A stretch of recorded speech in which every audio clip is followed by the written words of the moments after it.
Hello students, how are you today? So let's start our next chapter. Our next chapter is the alternating current and we call it as AC current. Okay, this is the second chapter of unit 4.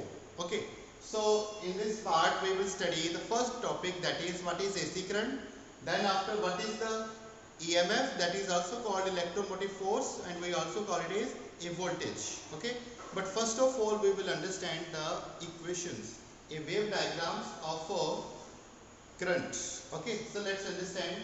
We know that in AC generator the production of current have two type of current, that is its positive cycle and negative cycle.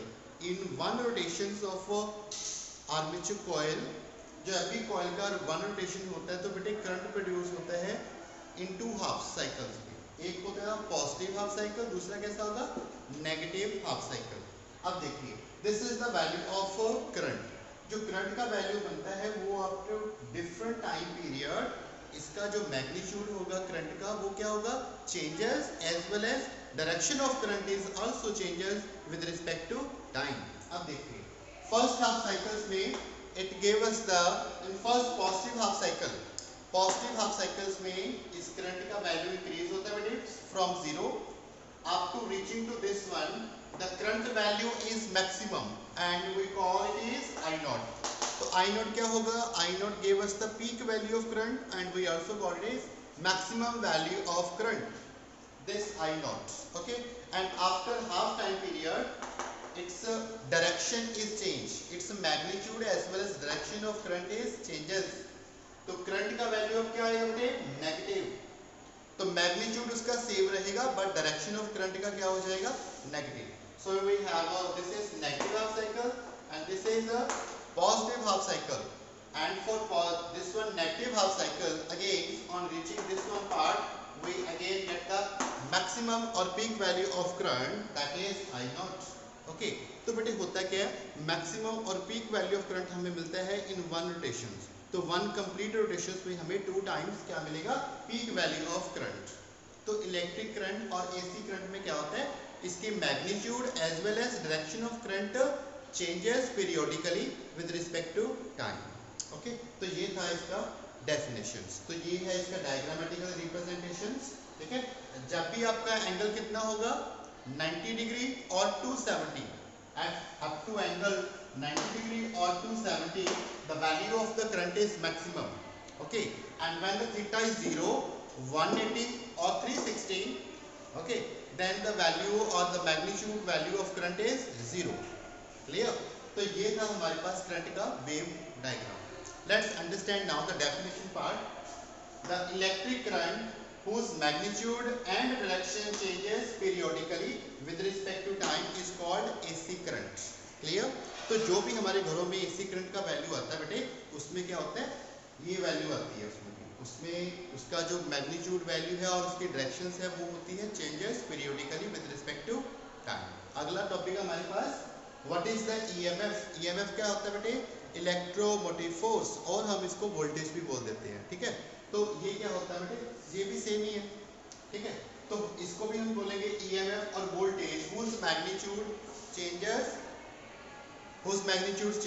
magnitude as well as direction changes periodically with respect to time। तो जैसे definition current का होता है वैसे ही इसका होगा EMF का, और दोनों का करंट और वोल्टेज साथ साथ में ही दोनों चलते हैं। ठीक है, इसको हम और डिटेल में आगे जाके स्टडी करेंगे। तो डेफिनेशन दोनों का क्लियर है। Next we will write down what is the instantaneous value of current as well as EMF और वोल्टेज। ये जो हमारे पास टर्म होती है इंस्टेंटेनियस वैल्यू ऑफ करंट, ये क्या होती है बेटे, ये वैल्यू होती है at any time T, at any time T the magnitude value of current को हम बोलते हैं इंस्टेंटेनियस वैल्यू ऑफ करंट। ठीक है, मैं आपको बोलूँ कि आफ्टर 1 सेकेंड 4 सेकेंड, ठीक है, किसी भी टाइम पे जितनी वैल्यू आएगा इसका मैग्नीट्यूड वैल्यू कितना होगा। मैं आपको बोलूँ इस टाइम पीरियड पे कितना था करंट, इस पे कितना है, इस पे कितना है, तो at any time period what is the magnitude value of current को हम बोलते हैं इंस्टेंटेनियस वैल्यू ऑफ करंट। तो इसकी इंस्टेंटेनियस वैल्यू ऑफ करंट का हमारे पास एक इक्वेशन होगा। इस इक्वेशन को आपने याद रखना बेटे, इसी इक्वेशन को हम बार बार सब डेरिवेशंस में यूज करेंगे। तो हमारे पास दो स्टैंडर्ड इक्वेशंस होगी, एक इक्वेशन होगी वोल्टेज की और एक इक्वेशन होगी करंट की। करंट की इक्वेशन आएगी I is equal to I naught sine omega t. ठीक है, अब देखिए I क्या है, करंट। आई नॉट इसमें क्या होता है, आई नॉट क्या होता है बेटे, पीक वैल्यू और मैक्सिमम वैल्यू ऑफ करंट। ठीक है, दूसरा पार्ट साइन ओमेगा टी, जो साइन ऑफ एंगल थीटा, हमारे पास जो कॉइल होती थी रेक्टेंगुलर कॉइल, वो उस एसी जनरेटर्स में क्या करती थी, एंगुलर फ्रीक्वेंसी के साथ रोटेट करती थी एट सर्टेन एंगल थीटा। तो ये हमारे पास जो ओमेगा है, ये ओमेगा क्या है, एंगुलर स्पीड। तो जितनी ज़्यादा इसकी एंगुलर स्पीड होगी उतना ज़्यादा किसका वैल्यू होगा, इलेक्ट्रिक करंट का। ठीक है, तो एंगुलर स्पीड की वैल्यू जितनी ज़्यादा होगी उतना ही वैल्यू किसका होगा, इलेक्ट्रिक करंट का। तो हमें पता है कि ये हुआ एंगुलर स्पीड और ये हुआ time period. Okay, so this is equations of current. अब हम अगर इक्वेशन फाइंड आउट करें इंस्टेंटेनियस वैल्यू ऑफ ईएमएफ, तो ईएमएफ का वैल्यू को कैसे रिप्रेजेंट करेंगे, E is equal to E naught sine omega t. अब यहाँ पर भी जो आपका E नॉट आएगा उसको क्या बोलेंगे, पीक वैल्यू ऑफ वोल्टेज और पीक वैल्यू ऑफ ईएमएफ। तो ये हमारे पास था एंगुलर स्पीड। एंगुलर स्पीड का फॉर्मूला आपको पता ही है, एंगुलर स्पीड का वैल्यू क्या आएगा, ठीक है, इसका आएगा एंगुलर डिस्प्लेसमेंट 2 पाई, जितना उसका डायमीटर था अपॉन टाइम। ठीक है, सर्कमफ्रेंस अपॉन टाइम, तो उसके वैल्यू कितना था 2 पाई अपॉन टी। तो 1/t को हम फ्रीक्वेंसी बोल देते हैं, तो फ्रीक्वेंसी को होगा 1/t। तो 1/t को हमने ये पुट कर दिया, this is called frequency. So omega को हम अलग अलग फॉर्म में कन्वर्ट भी कर सकते हैं। सो this is a first topic, that is what is the voltage, what is AC current. ये था हमारा इसका introduction part. So let's start next topic, that is what is the difference between AC current and DC current. So we have next topic, that is what is the difference between AC and DC. तो ये AC current क्या होता है, alternating current, जो current क्या value क्या हो उसकी चेंज हो। ठीक है, जिस करंट की वैल्यू अल्टरनेटिंग चेंज हो we call it is AC current, and the current whose magnitude, value and direction does not change, और वो करंट जो जिसके मैग्नीट्यूड वैल्यू क्या रहती है, constant, we call it is direct current. Okay, direct current, direct current होगा। अब इसका डिफरेंस करेंगे, डिफरेंस भी 1-2 नंबर में क्वेश्चन आ जाता है। Let's start first part. In AC current its magnitude and direction changes periodically. तो इस हमने देखा है कि इन एसी करंट में इसकी डायरेक्शन और मैग्नीट्यूड चेंजेस पीरियोडिकली। ठीक है, तो what happen in direct current, in direct current its magnitude and direction does not change periodically। तो इसमें क्या होता है, डायरेक्ट करंट में करंट का मैग्नीट्यूड सेम रहता है। ठीक है, द इन डीसी करंट और direct current the current is due to the either positive charge और either due to the negative charge only.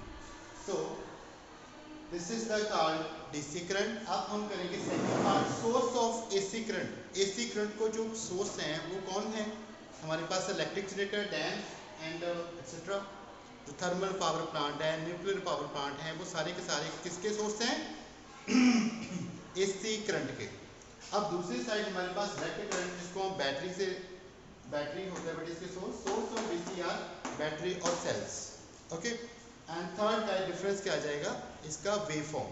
The wave form of AC current is given as positive half cycle, negative half cycle. This is representation of AC and this is for DC. DC current में the magnitude value of current is remain same. अब इसका magnitude का value same ही रहेगा throughout with respect to time. तो ना तो इसकी डायरेक्शन चेंज होगी और ना ही इसका मैग्नीट्यूड वैल्यू चेंजेस होगा। ओके, सो ये था छोटा सा question, that is difference between AC and DC. So let's start next topic, that is called mean or average value of AC current. Mean value or average value of AC current. So let's start our next topic, and our next topic is that mean or average value of AC, mean alternating current. ठीक है, तो अब हम बेटे find करेंगे कि what is the mean value और average value of AC alternating current के लिए। ठीक है, होता क्या है बेटे हमारे पास, let's see first of all this diagram। AC current के लिए हमारे पास होता है बेटे पॉजिटिव हाफ साइकिल और नेगेटिव हाफ साइकिल। मान लीजिए पॉजिटिव हाफ साइकिल में अगर आपका मैग्नीट्यूड वैल्यू आता है 10 एम्पियर, तो वो पॉजिटिव हो गया। तो नेगेटिव हाफ साइकिल के लिए भी मैग्नीट्यूड सेम रहेगा 10 एम्पियर। तो 10 पॉजिटिव माइनस 10 जो नेगेटिव होगा, दोनों को ऐड करेंगे तो फॉर वन कंप्लीट साइकिल के लिए मैग्नीट्यूड वैल्यू ऑफ करंट कितना बन जाएगा, 0। इसीलिए हम जो मीन वैल्यू और एवरेज वैल्यू होती है करंट की, वो हम फाइंड करेंगे for half cycle of time period. Half cycle of time period मतलब from 0 to maximum up to this. तो ये आपका जो टाइम पीरियड T/2 है, तो यहाँ तक का जितना मीन और एवरेज वैल्यू आपको करंट का मिलेगा, उसी को हम फाइंड आउट करेंगे। ठीक है, अब देखिए फॉर स्मॉल टाइम इसका value at different time its magnitude is different. For example 1 second पे इतना है, 2 सेकंड पे, 3 पे, 4 पे और 5 पे। तो इसका मैग्नीट्यूड कभी इंक्रीज होता है with respect to time, then after its magnitude decrease with respect to time. ठीक है, लेकिन अगर हम बात करें कि sir one time half time period के में कितनी वैल्यू कि what is the magnitude value होती है, तो उसी को हम कैलकुलेट करेंगे फ्रॉम दिस वन इक्वेशंस में। ठीक है, so let's start now solving this one mean और एवरेज वैल्यू ऑफ एसी। तो जब भी हमारे पास इलेक्ट्रिक प्रेस है, फैन है, तो उसमें जो करंट की रेंज होती है that is from 0 to 3 ampere, 0 to 5 ampere. ठीक है, तो उसमें क्या होगा, हम उसमें एवरेज वैल्यू को यूज़ करते हैं। ऐसा नहीं करते कि उसकी एम्पियर 2 है, 1 है, फिक्स नहीं होती, तो उसकी रेंज में हम उसको अप्लायंस को यूज़ करते हैं। सो let's start now first definition. It is a steady current which when passed through a circuit for half time period। तो जब भी किसी सर्किट में अल्टरनेटिंग करंट, ठीक है, पास करते हैं फॉर हाफ टाइम पीरियड, तो हाफ टाइम पीरियड में जितना भी पास करेगा, ठीक है, sends the same amount of charge. Half time में कितना करेगा, same amount of charge as is done by the alternating current in the same time and in the same circuit. ठीक है, तो जितना हाफ टाइम में जितना करंट उसमें जाएगा, उतना ही current same charges and in the same time period के लिए वो भी उसी में से जाएगा। ठीक है, तो अब हम करेंगे इसमें मीन वैल्यू और average value of AC current को आगे पढ़ेंगे बेटे। तो इसका आपको डेफिनेशन से क्लियर हुआ कि जितना चार्ज हाफ टाइम पीरियड के लिए सेंड करेगा, उतना ही करंट हमें इसको मिलेगा एसी सर्किट के डायग्राम से। So let's start first of all instantaneous value of AC. It is represented by IA or IM. A for average value और mean value दोनों कह लो सेम ही है। ठीक है, तो हम इस सब का मीन निकालेंगे। तो जो करंट का मीन निकालेंगे एट डिफरेंट टाइम इंटरवल, उसका मीन वैल्यू बोल दो, एवरेज वैल्यू बोल दो, सेम होगा। ठीक है, it is the mean value of current for one half time period of oscillations. ठीक है, ये भी डेफिनेशन आप लिख सकते हो, द मीन और average value of current for the time period for half time period value we is called as mean और एवरेज वैल्यू ऑफ एसी। चलिए, इसको रिप्रेजेंटेशन हो गया। नेक्स्ट आएगा instantaneous value. Instantaneous value of current को मैंने आपको ऑलरेडी बताया कि एक होती है current equation that is I is equal to I naught sine omega t. इस इक्वेशन को नाम दे दिया हमने 1। Now for small time period small charge flow and small current is given by small charges के लिए कितना आएगा बेटे, स्मॉल चार्ज कितना होगा, हमने सबसे पहले इसको फाइंड किया फ्रॉम दिस टू दिस। तो अगर यहाँ से लेके यहाँ तक स्मॉल चार्जेस फ्लो करेगा, स्मॉल चार्जेस फ्लो होगा तो D क्या is equal to I dt, क्योंकि चार्ज का फॉर्मूला होता है हमारे पास charge is equal to current into time. तो अगर चार्ज स्मॉल है तो टाइम भी स्मॉल होगा। For small time dt charge कितना आएगा D क्यू। ये बन गया इक्वेशन नंबर 2। अब हम करंट का जो भी इक्वेशन है उसको हम इसमें पुट कर देंगे, वही हैव इक्वेशन नंबर दिस। ठीक है, अब ये वैल्यू हमारे पास चार्जेस की आ गई। अब हमने इसको फाइंड करना है टोटल चार्ज। टोटल चार्ज निकालेंगे, तो टोटल चार्ज के लिए हम इसको इक्वेशन को क्या करेंगे, इंटीग्रेट करेंगे। If we have to integrate करेंगे तो चार्ज कितना था, 0 से टोटल चार्ज आ जाएगा, और जो टाइम पीरियड था वो टाइम पीरियड हमने कितने टाइम पीरियड के लिए इसको करेंगे calculate, we are calculating it for half time period T/2।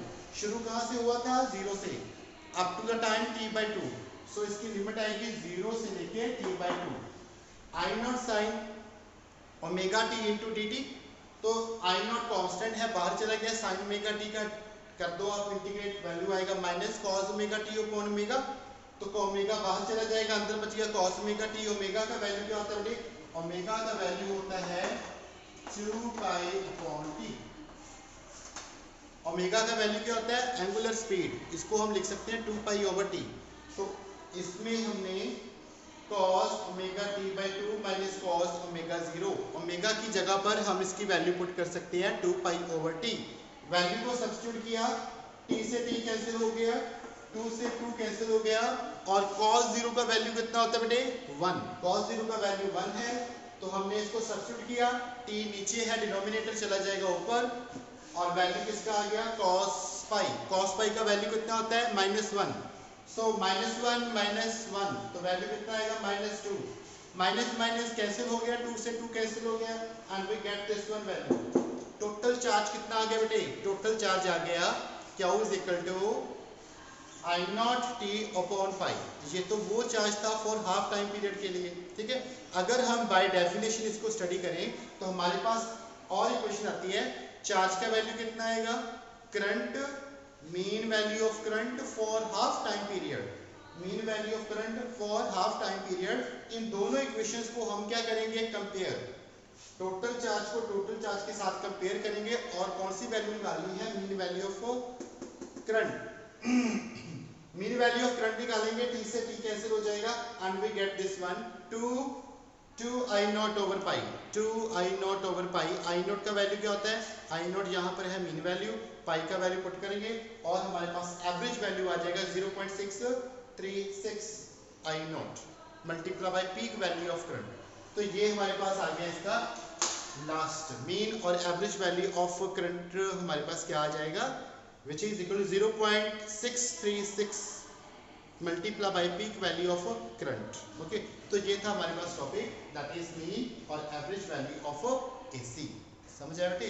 तो इसे हम, this is also very important topic. Okay, so let's start our next topics now.